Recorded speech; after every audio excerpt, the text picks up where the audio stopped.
সুপ্রিয় দর্শক বন্ধুরা, দেশ এবং দেশের বাইরে থেকে যেখান থেকে আমরা ভিডিও দেখতেছেন সবাইকে জানাই আসসালামু আলাইকুম। তো আজকে চলে আসলাম তান্ত্রিক কবিরাজ খাদিজা বেগমের কাছে, কারণ আগে একটা সাক্ষাৎকার নিয়েছিলাম, নেওয়ার পর আপনারা অতিরিক্ত পরিমাণের প্রশংসা গাইছেন। তো তিনি ভারত থেকে আগত, এইখানে এসে অল্প দিনে অনেক মানুষের মন জয় করে নিচ্ছে।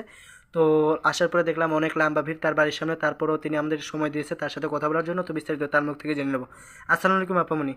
ওয়ালাইকুম সালাম। জি, ভালো আছেন আপামনি? জি আলহামদুলিল্লাহ ভালো আছি। জি, এই যে আপনি নানা ধরনের জিনিসপত্র বেশি আছেন, আপনি কোনো কিছু করতেছিলেন নাকি? জি একটু কাজে আছি, ধরেন বাচ্চা কাচ্চা হয় না, এই কাজে আমি আছি। জি, কি ধরনের কাজ করে থাকেন?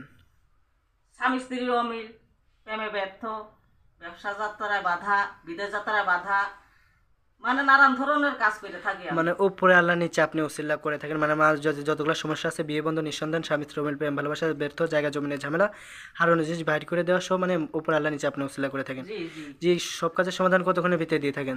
সব কাজের সমাধান ধরেন 72 থেকে 24 ঘন্টার ভিতরে। 24 ঘন্টার ভিতরে দিয়ে থাকেন। তো আপনি কি বংশগত কবিরাজ না নিজের ইচ্ছাগত হয়েছেন? এটা আমার বংশগত কবিতা। তো আপনি যেই কথাগুলো বলছেন, এই কথাগুলো শোনার পর অনেক দর্শক আপনার সাথে যোগাযোগ করতে চাবে। তো দর্শকের উদ্দেশ্যে আপনার মোবাইল নম্বরটা আমি দিয়ে দেবো। দিয়ে দেন। তো আছে এখানে। তো আমার দর্শকের উদ্দেশ্যে সর্বশেষ আপনার কিছু বলার আছে? যে একটাই বলার আছে, যাতে প্রতারণাতে পড়ে না, এটাই যাচাই বাছাই করে তার বাদে যাতে মানে চিকিৎসাটা করায়। জি, আর কিছু বলার নাই। তো দর্শক বিন্দু, আপামনি যেভাবে বলছো ওইভাবেই করবেন, ইনশাল্লাহ ফলাফল পাবেন। ভালো থাকবেন, সুস্থ থাকবেন। আসসালামু আলাইকুম।